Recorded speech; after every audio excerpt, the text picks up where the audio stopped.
Our fifth school today featured is Missouri S&T. The Miners finished the 2019 campaign fourth in the conference with a 4-3 mark, 7-4 overall, and went 2-1 in the West just a few months ago during the spring preseason. They've been picked by the league coaches to finish fourth this year, just announced in the preseason poll. This year, we're joined by head coach Todd Drury. We're also here with center Nino Schmitt, as well as Justin Onwugbufor. Coach, welcome to the kickoff, and give us some opening comments about the team as well as the tradition from the abbreviated spring season onto a more traditional fall schedule just a few months later. Yeah, we're excited to play. I mean, it's been a crazy year going back to a year ago this time, and then moving into the spring with the spring season and East and the West, and it's kind of takes you back to hear the West, how we finished in the West. But we're excited. One thing that I really appreciated about the spring was just the ability to play ball, and you don't get better at playing football by not playing football, and so it was exciting. And even though we'd like to have a couple plays back from the spring, but moving forward, it was so rewarding, I think, for the boys to be able to play and just to be able to get out there and try to improve and get better and master our craft. And then now with a shortened summer and then getting right back into it this fall, we're excited and ready to go. For half of your 14 returning starters are from the offensive side of the ball, including your starting signal caller. You've got all three all-conference selections coming back. Give us a preview of how you see things shaping up on the offense.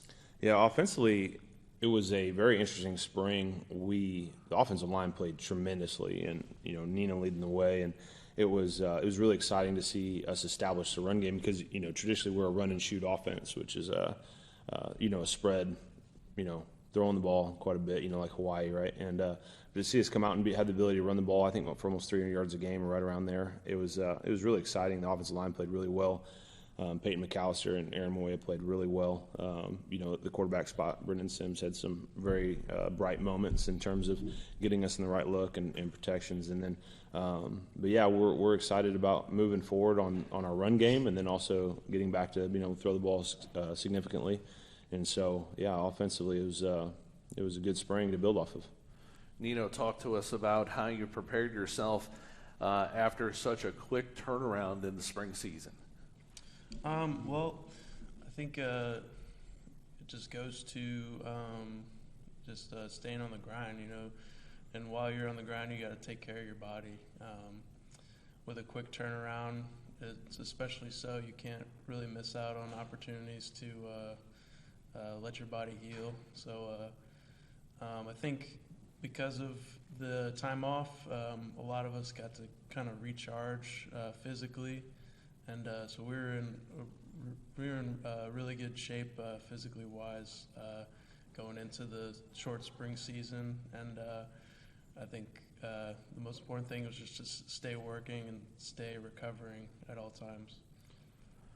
Coach, the other 7 starters are back on defense, including your senior safety sitting next to you, and Justin, who is joined by 3 other all-conference honorees who've happen to be all linebackers. Talk about how the group will lead the defense and break down the rest of the side of the football for you this year. Yeah, defensively, we're excited about where we're at. Starting with the back end, we have 2 safeties that are very trustworthy. I feel very comfortable with them back there, in Justin and Stephon Camplin. And then at corner, we have a lot of talent at corner, and so that's exciting because the better you are at corner, the more you can do schematically. And so, if you can put somebody on an island, and then the linebacker core and the linebacker room is really deep and talented, and so we have a lot of competition every day in that group, from the inside to the outside linebackers in our 3-4 defense. And then, but what I'm really excited about is the growth of our defensive line over the last year, with the departure of Joe Betcher and Treshawn Wharton after the 19 season. Definitely left a hole in that room, and now we've had a year now for those for new players and our returning players to all grow up inside that position. So we're excited to get back to having some dominant defensive line play. Justin, we want to thank you for participating in one of our Someone to Listen series shows this past academic year on GLVC SN entitled Living in a Mixed World. You and your fellow panelists did a fantastic job, and we're forever grateful for your insight and assistance. We've all been working to listen, learn, and lead in love by each and every day.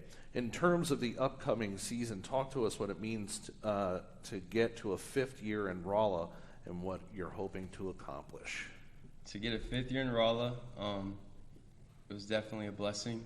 At first, we were a little bit down, not being able to play immediately in 2019 in the fall. But I remember talking to Cam Clemens during that summer. We just kind of used it as an opportunity to get better.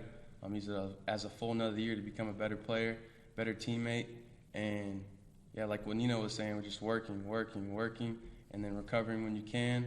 And then as far as looking at this season, I'm really happy with the amount of people we had committed. We've had like 50, 60 guys here all summer, and that's saying a lot because normally we have like 5 to 10 that'll stay in the summer train. So then by fall camp, we got to come together, all 100 people, and then play football. So now we got a good 50, 60 group of guys here that are all in, committed, and it's going to definitely help the team because they'll be able to get everyone up to speed once we get into fall camp, and that's just going to trickle down. We'll have players lead and teach other young guys, catch them up to speed. So I'm just really excited, and I'm really thankful and grateful for all those guys that did come, especially as being a senior. This last year is really important to me, and to see that amount of growth is real positive. It's been nice watching everybody this summer work hard, and I look forward to this last season. Thank you, Justin. Coach, give us some insights on your special teams. You have some senior leadership coming back, but what does the rest of the unit look like? Yeah, so special teams, we have a large group of kickers, and they have a big-time personality. And so those guys, specialists, the specialists, they got their own Twitter page. Yeah, their own S&T specialist Twitter page. That's right. Yeah. So they got some big time personalities over there, and so with our kickers and our snappers. But yeah, we're excited. You know, we didn't kick a field goal in the spring, which is kind of weird. So Zach Gleiss is replacing Ben Styron, and he did a great job. And you know, we kick almost every day in practice, but didn't have an opportunity kicking field goals in the spring. Kicked PATs. And then, you know, we replaced Jonathan Banowitz with Chase Cole in the spring punting. And I think he had a 47-yard average or something like that. I mean, huge average in the spring punting. And so, we're excited about the direction of the special teams. We have, you know, some veteran players, and then we also have some newcomers that have stepped up and done a really good job. But we're also looking to improve in our coverage units and return units. And if you can have a dynamic special teams play, that is that can break a game wide open. And so we're going to focus a lot on that during fall camp. Finally, Coach, give us looking at your schedule, give us your thoughts on the Miners' path to the postseason this year. Yeah, so, well, first of all, I mean, I'm just so thankful for these two guys that are sitting with me here because they're really a reflection of our success over the last 5 years. I came to S&T in 2015 as a defensive line coach, and I had the opportunity and I was fortunate enough to be able to recruit a lot of these players that are on our roster that are seniors now. And just to see where we came from, where we were to where we are now as a program, not even wins and losses, but, you know, the GPA and the community service and the brotherhood and, you know, how these guys operate on a daily basis I'm just so thankful to be able to work with them. And it's just a reflection on their part of all the hard work, like Justin saying, you know, the summer commitment. These guys have really been instrumental in all that and bringing the program to where we are now. And so we are definitely excited for this year. We have, you know, it's a new year. It's a new year. And so that's something that we're always excited about is getting out there to go out there and play and start fresh. And we have some very talented players, and we're not going to make any excuses this year. We're going to go out there and we're going to play every game. We're going to leave it all on the table. And I think we have a really good roster in terms of people. And so that's really exciting. Gentlemen, thank you so much for joining us here this afternoon.